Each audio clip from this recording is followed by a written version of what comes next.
Ambition is a powerful force. The power of ambition turns hopeful wishes into reality. It leads you on the right course to the good life. Legitimate ambition says, I only want something at the service of others, not at the expense of others. If it is your ambition to be great, you must first find a way to do so by serving others. If it is your ambition to be wealthy, you must first learn how to give. If it is your ambition to be healthy, you must first learn to stop doing the things that can make you and others sick. This is Jim Rohn. You're about to hear why ambition is at the core of every success. I encourage you to listen well and take notes on the information that is relevant to you. But remember, this is only the beginning. The insights you will learn from this program are seeds that have the capacity to lead to extraordinary achievement. My hope is that you will cultivate these ideas with your own imagination and creativity. Water them with your faith. Intensify them with your activity so that they will grow and bear fruit. I'm always intrigued with the challenge of trying to put into words the ideas that can make a difference in a person's life. And now I have the pleasure of sharing these ideas with you. For more than 30 years, Jim Rohn has focused on the fundamentals of human behavior that lead to exceptional personal and business performance. And he has established an unparalleled reputation as a dynamic and memorable speaker. The power behind his message is not just in what you learn by listening, but in what you feel. For that reason, he is uniquely qualified to present The Power of Ambition. In this program, Jim will guide you to the true source of ambition, the one that resides within yourself. His inspirational approach will help you develop your inner motivation and drive, and you'll discover the insights and strategies that can bring you to the highest levels of achievement. So let's rejoin Jim now and learn how you can harness the power of your own personal ambition.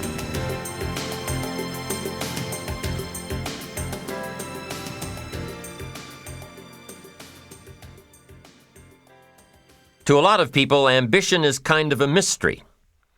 The dictionary says it's an eager desire for distinction, power, or fame. But what does that really mean? Well, let's start with the word eager. All by itself, eager is kind of exciting. Kids are eager for their birthday parties. They expect to be the center of attention, get lots of presents, eat too much. I guess grown-ups are eager for birthdays too. Unless, of course, they're embarrassed that the number of candles on the cake outnumber their achievements. But we can be eager to see a ball game, eager to see our kids in a dance recital, eager to see an old friend, eager to shop for a new car. Eager sounds like a lot of fun. But do you ever hear people say they are eager to live a better life, eager to have a better family, eager to make a lot of money? Probably not. And that's a problem. Because how I see it, living a better life, having a better family, and making a lot of money takes an eager desire. We have the remarkable ability to get exactly what we must have. But there is a difference between wishes and desires. We've all heard people say, "Oh, I wish I could just drop 5 pounds. I want to be a little lighter." And we've probably said it ourselves, especially after a big holiday dinner of turkey and homemade pie and every other thing we can possibly stuff ourselves with in one 8-hour period of time. And even though we may wish we could breathe a little easier in our clothing, we have to have the desire to exercise a little more and eat a little less. The "I wish I could lose weight" has to become "I have the eager desire to lose weight." I'm also sure you've heard people talk about wishing they had more money to pay the bills, or take a vacation, or just to take a little pressure off of life. But before their lifestyle can change, their wish needs to become a desire. If they really desired change, they wouldn't spend their evenings just watching TV and wishing they were doing something more. The backbone of an eager desire to change is discipline. True ambition is disciplined, eager desire. It's that little part within us that says, if I want to be ready for that meeting tomorrow, I need to finish preparing for it today. If I want to make sure I can pay for my kids' college education, I need to start saving today. If I want a better life tomorrow, I need to start working on it today. Ambition is a minute-by-minute, day-by-day mentality. To have the ambition to work towards a better family life, a newer car, a bigger house, a financially secure future, you have to live it every moment. If living a successful life was easy, I'm sure more people would be successful. If just being ambitious was enough, I'm sure all of the broke and perplexed people in the world wouldn't be broke and perplexed.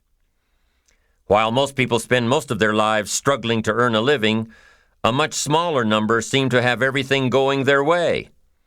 Instead of just earning a living, the smaller group is busily working at building and enjoying a fortune. Everything just seems to work out for them. And here sits the much larger group, wondering in awe on how life can be so unfair, complicated, and unjust. So what's the major difference between the little group with so much and the larger group with so little? Despite all the factors that affect our lives, like the kind of parents we have, the schools we attended, the part of the country we grew up in, none has as much potential power for doing good as the ability to dream. Dreams are a projection of the kind of life we want to lead. Dreams can drive you. Dreams can make you skip over obstacles. When we allow our dreams to pull us, they unleash a creative force that can overpower everything in our way. To unleash this power, though, your dreams must be well defined. A fuzzy future has little pull power. Well-defined dreams are not fuzzy. Wishes are fuzzy. To really achieve your dreams, to really have your future plans pull you, your dreams must be vivid. If you've ever hiked a 14,000-foot peak in the Rocky Mountains, one thought has surely come to mind. How did the settlers of this country do it? How did they get from the East Coast to the West Coast? By foot. Carrying one day's supply of food and water is hard enough. Can you imagine hauling all of your worldly goods with you? Mile after mile, day after day, month after month? These people had dreams, big ones. They had ambition. They didn't focus on the hardship of getting up the mountain. In their minds, they were already on the other side. Their bodies just hadn't gotten them there yet. Despite all of their pains and struggles, births and deaths along the way, those who made it to the other side had a single vision: to reach the land of continuous sunshine and extraordinary wealth. To start over where anything was possible, where everything was possible. Their dreams were stronger than the obstacles in their way. You've got to be a dreamer. You've got to see the future finished in advance.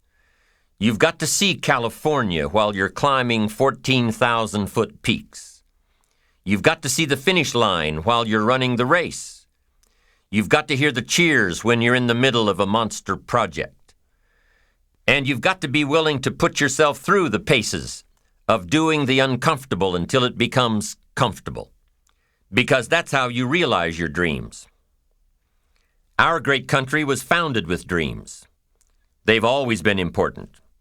Dreams are what caused thousands of people to leave their homes and families and start over in a land where anything was possible.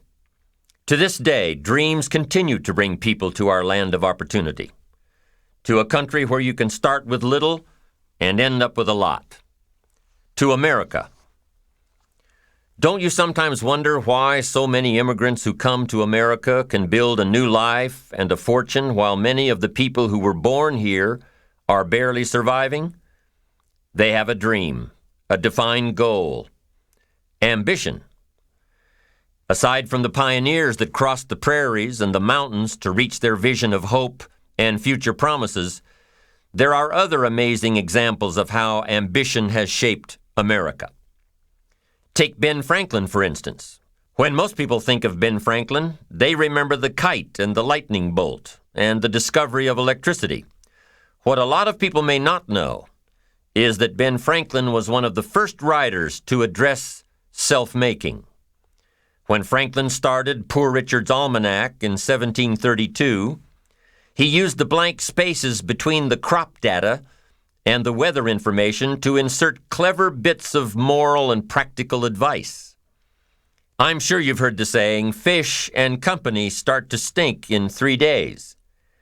Well, that was one of hundreds of Ben Franklin's comments on life. Another was, diligence is the mother of good luck. You know, it's amazing how hard-working, smart-working people have all the luck. We sometimes hear of a brand new musical group, an overnight success. They must have been in the right place at the right time, knew the right people, had a friend to help them out. But if you've ever watched an interview with some of these folks, you'll probably hear that their overnight success took several years. Diligence is the mother of good luck.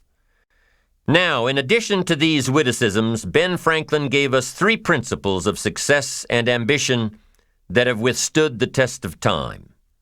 Number 1, happiness doesn't come from big pieces of great success, but from small advantages hammered out day by day. What Mr. Franklin is saying here is that we must be happy with what we've got when we're in pursuit of what we want. Too often we say, oh, I'll be happy when I just get that promotion. I'll be happy when I just land that contract. I'll be happy when I just have more money. I'll be happy when I just what? You won't be any happier when you reach your goals than you are right now. It just doesn't work that way. Abraham Lincoln said it best. He said, you'll be as happy as you make up your mind to be. Right now, whether you're on your way, whether you've already gotten there, you'll be as happy as you make up your mind to be now. Right now. Being happy on the way doesn't mean you can't aim for great things. After all, look at everything Franklin accomplished in his lifetime. It means that big achievements come one small advantage at a time. It means that you've got to enjoy the journey.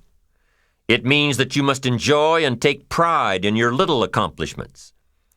It means enjoying who you are becoming in pursuit of your eager desire, every day, every single day. Ben Franklin's second principle said that life is plastic.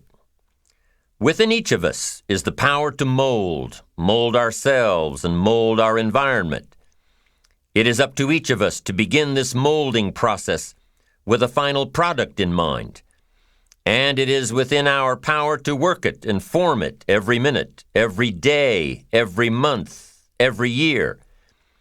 By using your mind and your abilities and your attitude to work a little each day on molding your life, you'll soon see how magnificent your power is to gain those small advantages each day, the little steps it takes to build up to success.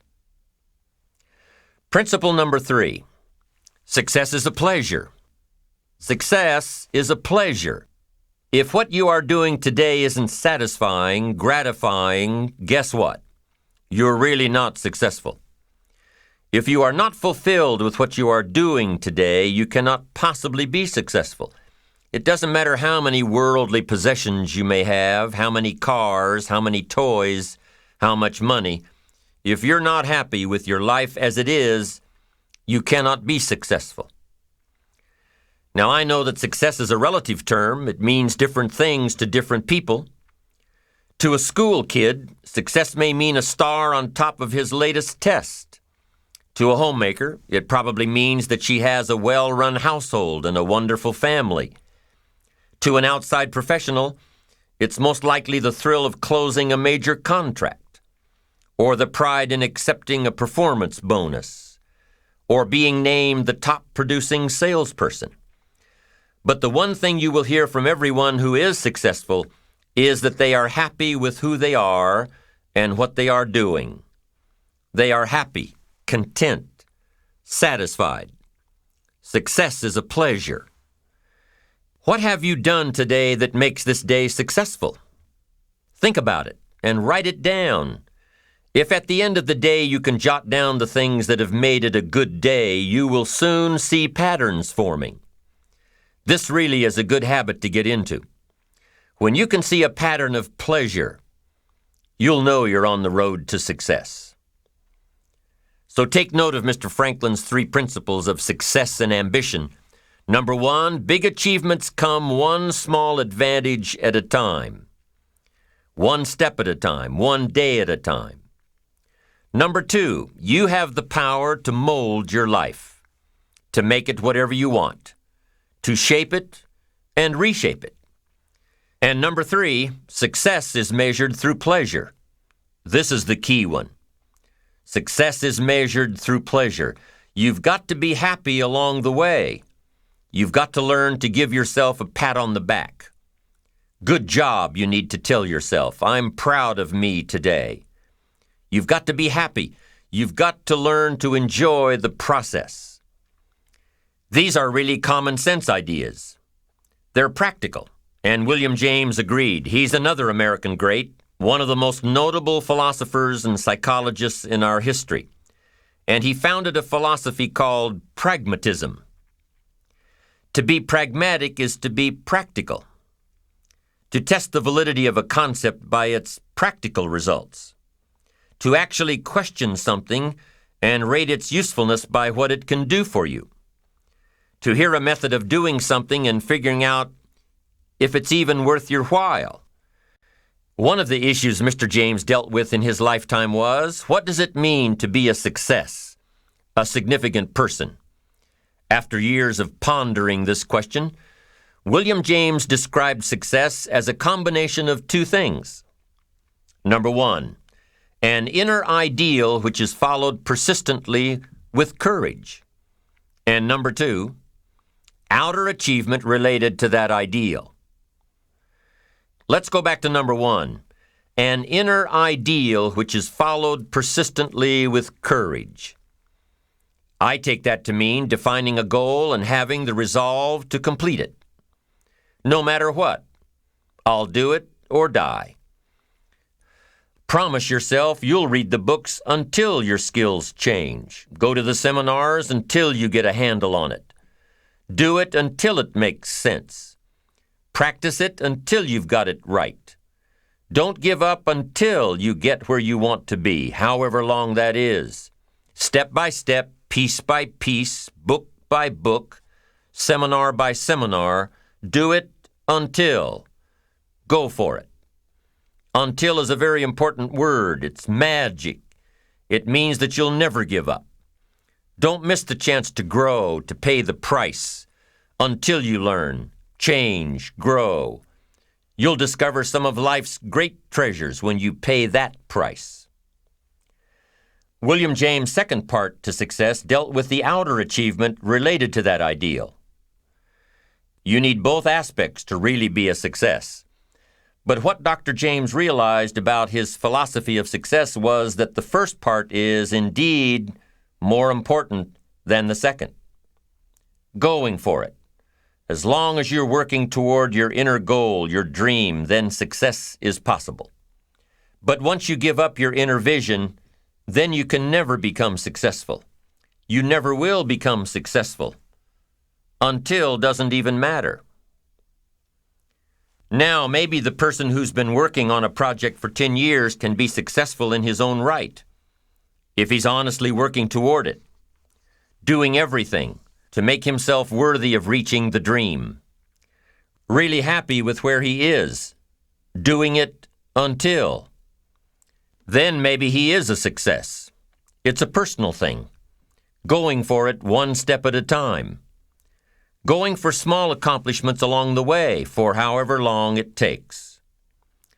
So let's think about this for a moment. What outside evidence or results or proof can be seen when you accomplish your goals one step at a time? You'll start to see things change around you, little things, not major things, but little everyday things, things you may not even notice unless you are paying attention. If you're one of those who'd rather stay up late and get up late, only to discover that your workplace doesn't fit your schedule, and you roll out of bed cursing the alarm clock every morning, maybe you could start with the little change of going to bed half an hour earlier than normal. And maybe you'll see, in time of course, you can't train your body overnight, maybe you'll find out that you jump out of bed in a better mood, and that your day will start better, and that you'll get more done, and that the people around you that caused you problems aren't so hard to work with after all. It all starts by making one little change and adding to it every day. You see, you can't change what's going on around you without first changing what's going on within you. Start changing how you look at mornings, and sure enough, people will start changing how they look at you. When you start changing how you think, how you act, how you treat others, how you treat yourself, when you start responding instead of reacting to life, life will start responding to you. I'm telling you that you can do it with your lifestyle. You can do it with your sales career. You can do it with your management career. You can do it with any part of your life. If you are looking for equities unmatched, don't curse the only thing you have: seed and soil, sunshine and rain, miracle and seasons. But start processing things like we're covering in this program, and change will take off for you. You cannot believe what can happen in such a short period of time. So you ask yourself, what small changes can I start making today? Well, you can start in your car on your way to work. If you're sitting on the highway, stop-and-go traffic, moving at about 15 miles per hour tops, look at the guy or the lady sitting next to you and give them a smile, or thumbs up, or even wave. Now, some people might think you're a little strange, but hey, you'll feel better. And tomorrow, when you get into the office, how about a big cheery hello to the people at the front desk, and everyone you see on the way to your office? And when you get home tonight, how about giving your wife or husband and kids big hugs instead of collapsing on the sofa? When you start with the little things that make others happy, improve their day, you'll find that these little things add up to big ones. So what happens when you start taking charge of your own personal happiness, your own life? Do you think that these little things will somehow make a difference in meeting your goals? You bet they will. You can't do it alone. You can't be successful by yourself. It's hard to find a rich hermit, you know. The ambitious person realizes that each of us needs all of us. You all by yourself may have finalized the company's marketing plan, or finished up the sales projections, or even wrote the mission statement for the year to come.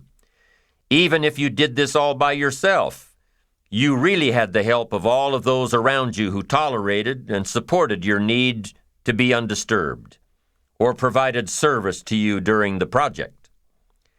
Maybe you should thank those people every once in a while with a dinner certificate, or a bouquet of flowers, or 18 holes of golf.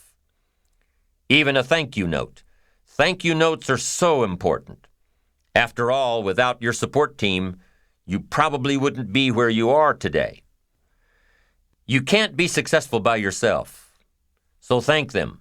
Thank those around you, and let them know just how important they are to you. Be it your office personnel, or your family, or your friends, a thank you sure goes a long way. So, is it important to do a little extra for these people as you are working your way toward your goals? I think so. I'm sure you do too.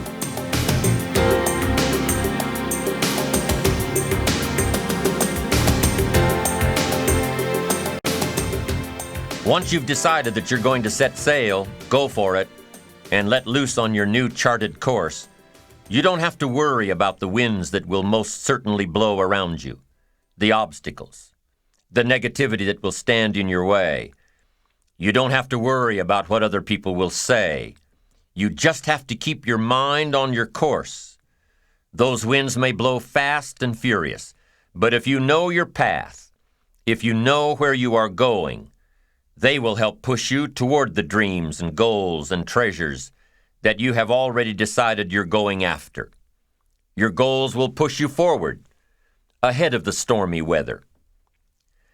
There are some amazing people around that we can learn from today, people who have already braved the storms and come out on top, people who are still alive today, people who started with nothing and ended up with something great.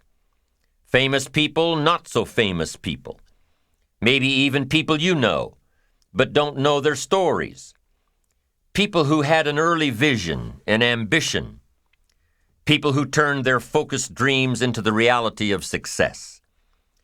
One of my friends tells this story about her dad. She thinks he's cheap. She gives him a hard time every time they go to one of those all-you-can-eat places, because he eats all he can eat, until he can't move, until he needs to take something for indigestion. But she knows where he came from, his history, and understands just why he is the way he is. He eats all he can eat because he was raised in an orphanage, a place where you had to grab all you could or you'd be hungry. But the real story behind her father is that he made himself a millionaire with nothing more than a dream. He watched his own father drown when he was 4, was taken away from his mother a few years later and put into an orphanage because he was so bad. Raised by other people, strangers. After growing up in foster homes, he decided to go out on his own. He barely finished high school, but he found a job as a vacuum cleaner salesman. He did well, really well. But the woman he loved didn't want to marry a vacuum cleaner salesman, and he really didn't want to be one, so he went to college, went on to medical school, prospered, really prospered, led a tremendously successful life as a radiologist, and is now retired, goes fishing, rides his Harley. Stories of success are all around us, everywhere.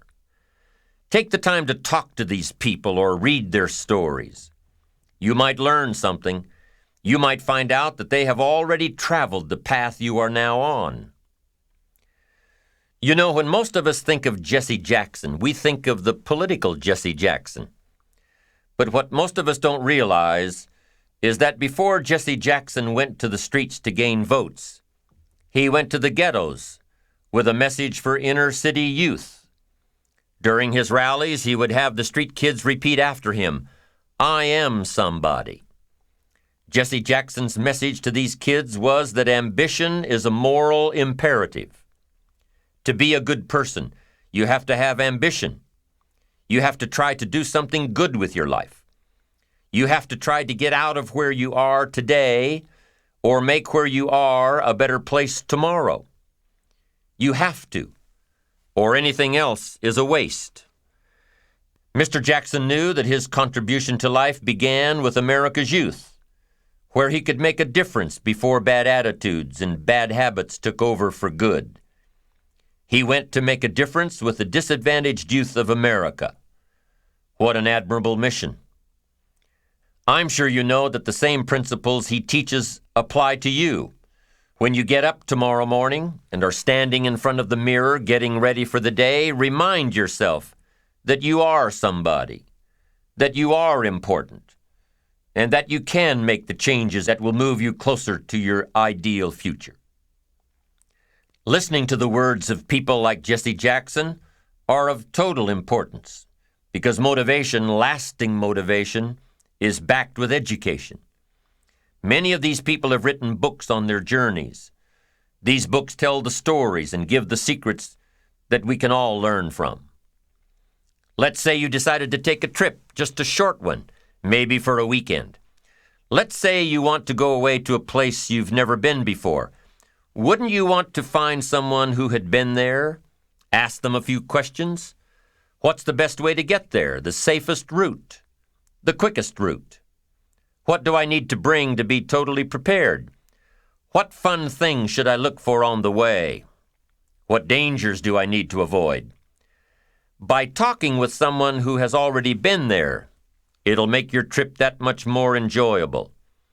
It's the same thing with life. By listening to those who are farther along in the journey you are interested in taking, and learning from their successes and failures, you just might pick up something that will make your journey that much better. Listening to the stories of others can be motivating, captivating. They can provide that extra push you've been looking for. They can demonstrate what the power of ambition is truly all about. They've been there. Their knowledge is valuable.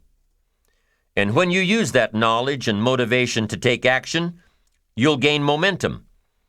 Eventually, you will find that the key to motivation, true motivation, is right there inside you. You won't have to look elsewhere to get pumped up, turned on, charged up.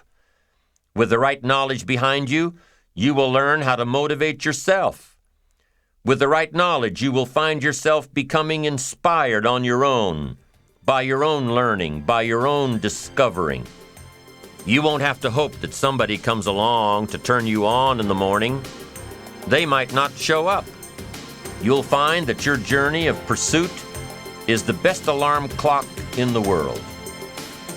So let's go on to determine the 6 steps for building your ambition. We'll begin on side 2.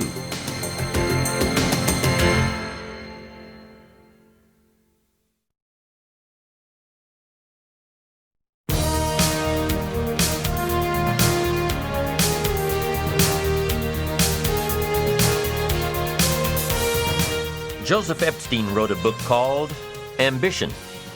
In his book, Epstein defines ambition as the fuel of achievement. He says that everybody has a need for achievement, to do well, to get somewhere in life, to be better, to achieve. Achievement means moving forward, and in order to move forward, you must be motivated, inspired, ambitious. You must have dreams and goals that create ambition, good ambition, positive ambition. Now, ambition does not mean being greedy. It does not mean being selfish. It does not mean getting ahead at the expense of others. Ambition is not greed. Ambition is not avarice, an all-consuming desire for wealth. Ambition is not hoping you can win at the expense of others. Do you suppose Judas was ambitious? He ended up with 30 pieces of silver, a fortune in those days. Was Judas successful because he had all that money? No, Judas sold out. Was Judas happy when it was all over with? No. The money didn't make him happy. What he did to get the money certainly didn't make him happy. What Judas became in the pursuit of his fortune caused him to end his own life. What drove him was not ambition. Ambition is not greed. Ambition is an eager desire to achieve, an eager desire to get ahead in life, to do more for your family, to prosper in health, wealth, and relationships. Now, desire does not always translate into ambition. Desire is what you want for yourself. A bigger house, a better car, a fatter bank account, a better life. I desire to have these things. Ambition is how you get there. Desire is sometimes healthy. Desire is sometimes unhealthy. Desire might say, I want the tallest building in town. The destructive side of desire might urge you to tear all of the other buildings down. I guess that's one way to do it. You might get away with tearing down the first one and maybe the second one. But in your desire to tear them all down, sooner or later, some guy is going to be standing out in front of his building saying, I'm on to you. Get out of here. And pretty soon you're no longer known as a builder. You're known as a destroyer. Now, the second way to have the tallest building in town is to see it, dream it, and plan it, and put your team on it, work on it. Go through all of the steps to get there. Do it right. Have the ambition to be the owner of the tallest building in town, and go through all of the right steps to get there. If you really want it and have the skills to do it, and the patience to weather all of the storms, your ambition will lead you there. Having the ambition to do what it takes to get you where you want to go is good. Ambition is creative and constructive. Ambition is an expression. It's something inside of you want to express in a positive way. I'm sure you have dreams of accomplishing great things. Are you ambitious enough to realize these dreams? Are your dreams strong enough to pull you toward your future? Are they vivid enough to see the end result now? Are they worthy of doing until you get there? What are your reasons for creating these dreams? Reasons vary from person to person. I bet if you did a little soul searching, you could come up with a fairly strong list. The list of reasons. Why is it so important to achieve these dreams? What are you trying to express? These reasons for accomplishing great things are different for everybody. There are personal reasons, sometimes uniquely personal reasons. Some people do well for the recognition. Some people do well because of the way it makes them feel. They love the feeling of being a winner, and that is one of the best reasons. Once in a while I hear someone say, "If I had $1 million, I'd never work another day in my life." Hey, that's probably why the good Lord sees to it that he doesn't get his million, because he would just quit. Family is another reason, a motivator for doing well. Some people do extremely well because of other people, and that's a powerful reason. Sometimes we will do something for someone else that we would not do for ourselves.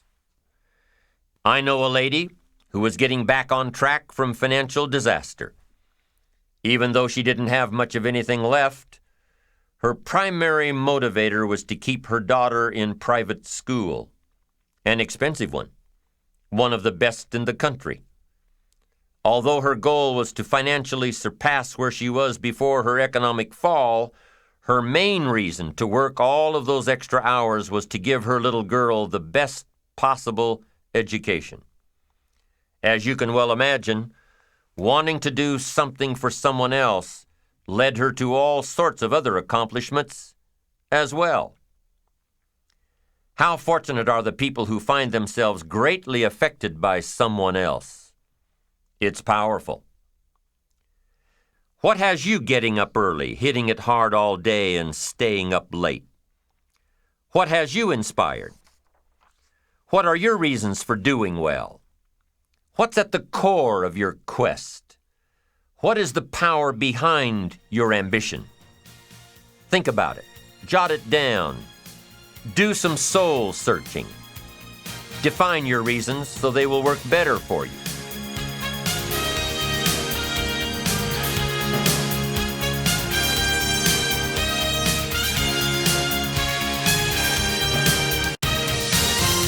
So now we have determined that it's in your best self-interest to be ambitious.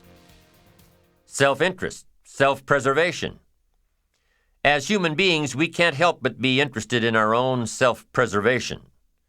We can't help but be self-interested. It's one of the strongest urges we have. Interested in our preservation, interested in our development, interested in our success. There's certainly nothing wrong with self-interest, but here's the clue.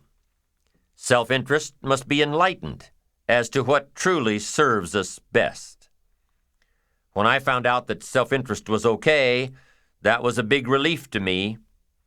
Now, we're not talking about selfish. We're talking about self-interest. Self-interest needs to be educated, enlightened. Self-interest is willing to be benefited by service to others, not at the expense of others. Self-interest at the expense of others starts to be greed, evil, hoping you go up as someone goes down, hoping to attain while someone else loses. I win, you lose. We call that the beginnings of evil, the dark side of our nature, wishing to benefit at the expense of others. Enlightened self-interest wishes to benefit at the service of others. A friend of mine tells this little story about a person she hears from about every 3 months or so. This guy calls to solicit money for food baskets for homeless families. She's happy to give her money to them. She was unfortunately homeless for a short period of time, and she knows the position these people are in. This group is legit. She checked them out. But after the second or third time this guy called, same guy, after the second or third time he called, she started talking to him about other stuff. Turns out this guy is broke, living in a hotel, looking for any construction job he can find. Any job at all. But what's unique about this guy is that he donates 2 or 3 hours a night, every night, to call people and get money to feed the homeless. Every night, from his hotel room. Now, most people would say this guy should use those hours every night to work a second job or a third job. But while he's way down on the ladder of success, he feels it's important to help those less fortunate than he is. He has a roof over his head. He makes enough to feed himself. And my friend says that every time she talks to this guy, every 2 or 3 months, he's doing better. He's digging himself out of debt. He's starting to save money. He thinks he'll be able to move into an apartment in another month or 2. Now, recently an interesting thing happened. My friend was talking with an associate of hers. She's single, lives in a big house, needs to find a handyman to help her out on a regular basis, someone who can build an addition onto her house. So my friend told her about this guy. The only reason this guy ended up being hired was that my friend's associate was touched by his dedication to service, while he, himself, was down and out. Service. Success at the service of others. Now, this guy isn't rich by any stretch, but through my friend's network, he now has constant work, doing things around several people's houses. And now he's in a place of his own. And guess what he does every night? He's still making phone calls to get money to feed the homeless. What great character this man has. Enlightened self-interest leads to wealth. Self-preservation leads to poverty. Somebody says, well, I can't be concerned about other people. I have to pay attention to myself. Well, then you'll always have to. Somebody says I can't be concerned about other people's bills. I've got enough worries trying to pay my own. Well, then you'll have to worry about them for the rest of your life. The best way to get that monkey off your back is to turn your attention around. Once I understood some of this stuff, I'm telling you, it revolutionized my whole life. Now, self-interest is okay, yes. But here's what self-interest must be if you truly want to be happy. It must be enlightened. It says don't keep your attention on yourself if you want your life to work out well. Turn your attention to others. In your own self-interest, be enlightened. Truly act in your own self-interest by making an investment in service to others. Next, if you wish to receive, now, there's nothing wrong with wishing to receive. It's part of self-interest. But here's the enlightened part. If you wish to receive, you must give. Some people say, if you give, it's gone. No. Not if you're educated. If you're stupid, yes, it's gone. But if you're enlightened, chances are, if you give, you've invested. And what do we expect an investment to do? Return. Get back what you put out? No. We expect it to return multiplied. Bigger. Greater. Better. My father taught me way back, son, always do more than what you get paid for. Now, some individuals might argue with that. They'd say, no, you're going to mess up the whole program. I know they're wrong. In my own self-interest, I did what my father taught me, to always do more than I got paid for. Why? to make an investment in my future. Do more than you get paid for to make an investment in your future, and it's paid off for me. If you're wanting that big promotion, are you going to go up to your boss and say, just give it to me? I'll work harder if you just give me that promotion. No, it doesn't work that way. You've got to do more in your current position so that you get noticed, so you stand out from everybody else. So the boss says, hey, we've got this position opening up, and I think we should give it to Nancy. She does so much more than we expect. Just imagine what she'll do if we give her this promotion. You've got to do more than you're paid for. You've got to. It's an investment in your future. It's one thing to make a sale. I'm telling you, if you make a sale, you'll make a living. If you go beyond making the sale and serve people by keeping in touch, calling them before they call you, writing a thank you note, sales will lead to multiple sales. You can make a fortune if the customer is well taken care of. People who are well taken care of will open doors you can't get through by yourself. All of us have found ways to make a living. What got interesting for me early on was to figure out ways to make a fortune.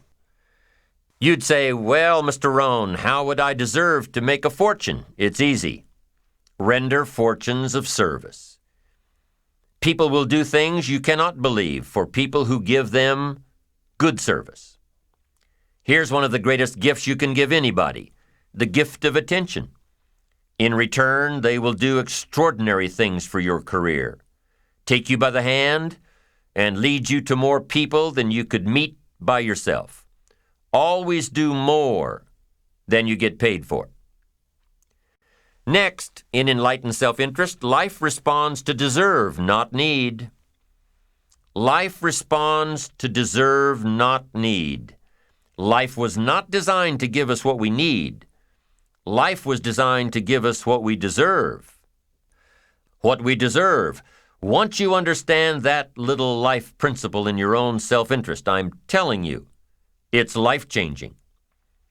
The ancient law does not go like this. If you need, you will reap. No, it doesn't work that way. A lot of people out there are hoping it works that way, but no, it doesn't.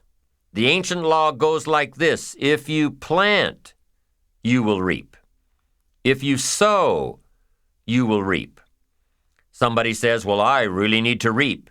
Well, then you really need to plant in your own self-interest. Your own self-interest needs to be educated in how to plant, how to do it so everybody wins, because life doesn't respond to need. You can't go to the soil and say, I need a crop. The soil just smiles at you. And here's what the soil says. Don't bring me your need, bring me some seed. Bring me some effort. Bring me some discipline. Bring me some interest. Bring me some service.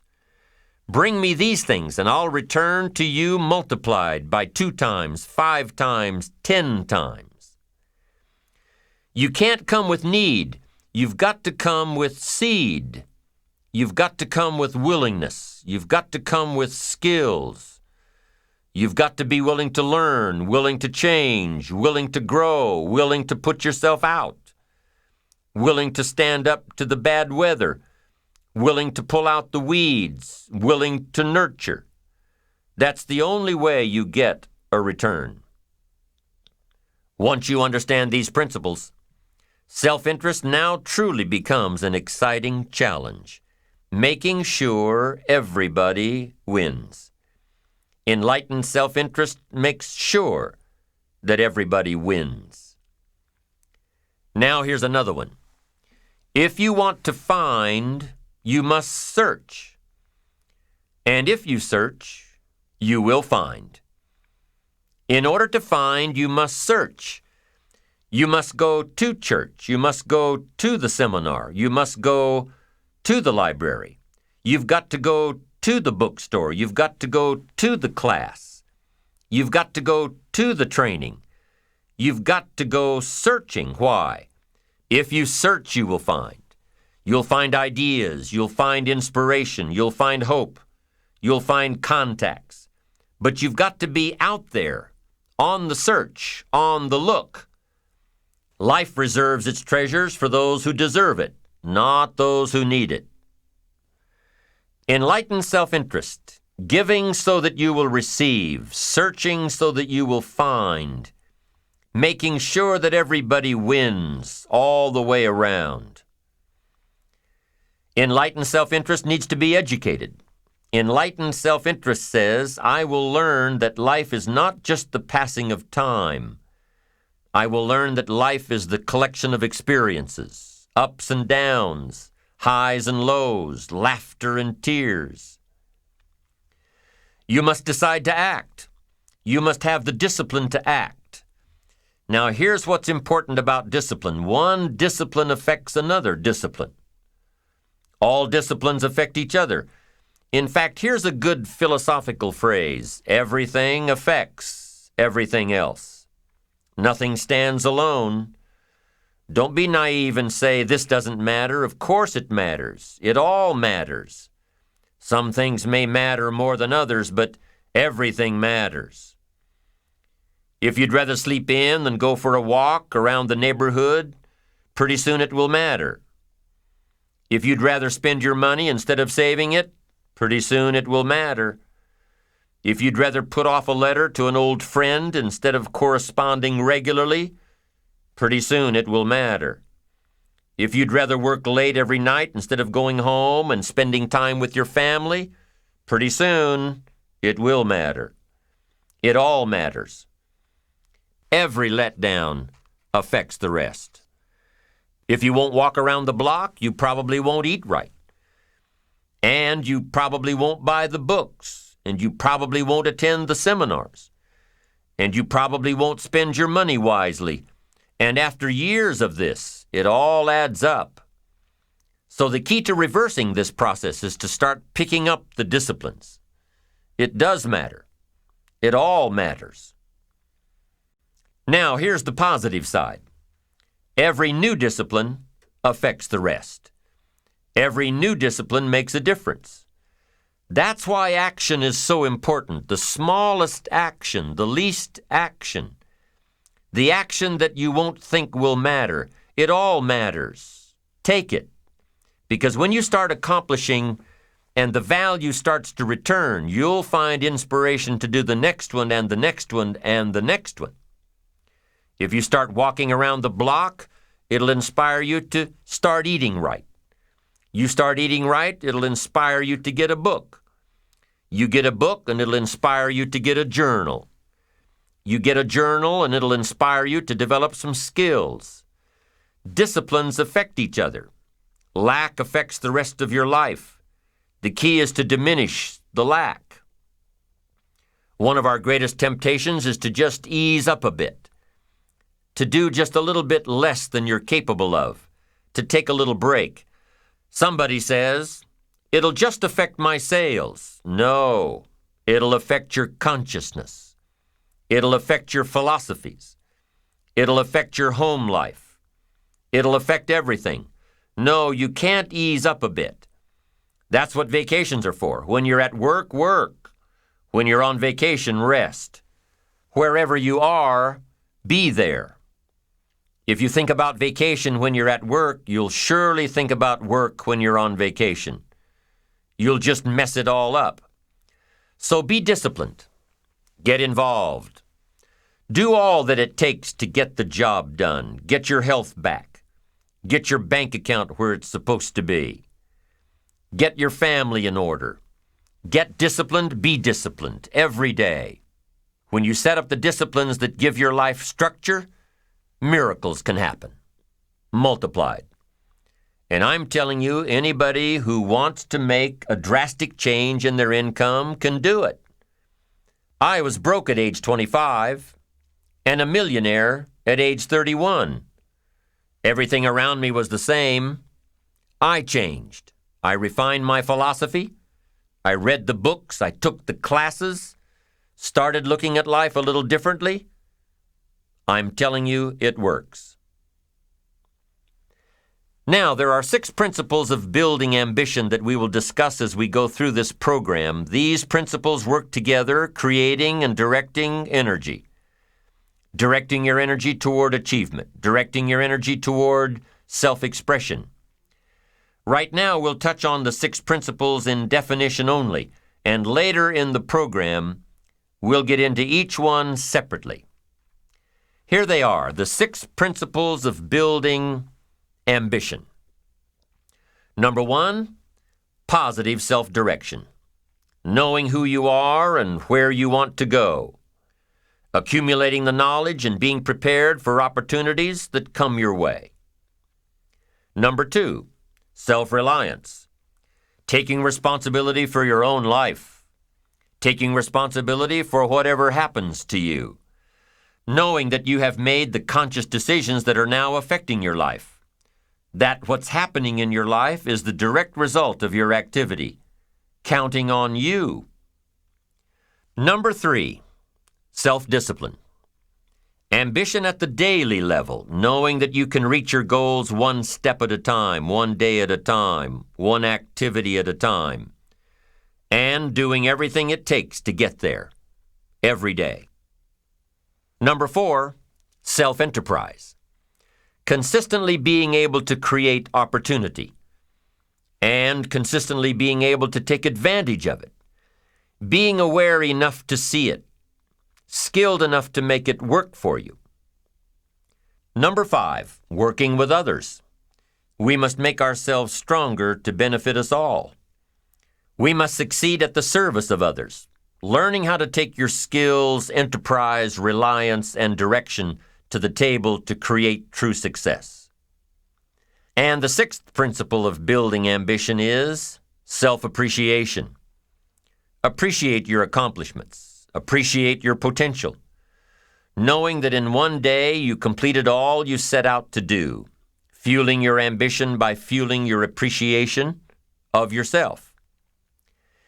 Each of these principles, when activated correctly, help to develop your ambition, your eager desire to get more out of life, to gain wealth, to gain prosperity, to have a better family, to build a better business. All of these principles work together in creating and directing energy toward achievement and self-expression. All of these 6 principles are required to build the 3 cornerstones of a truly ambitious person: focused concentration, resilience, and integrity. You'll know you have unlocked the power of ambition when these 3 qualities, the cornerstones, become words that best describe you. So when we continue, we'll get started with principle number 1, positive self-direction.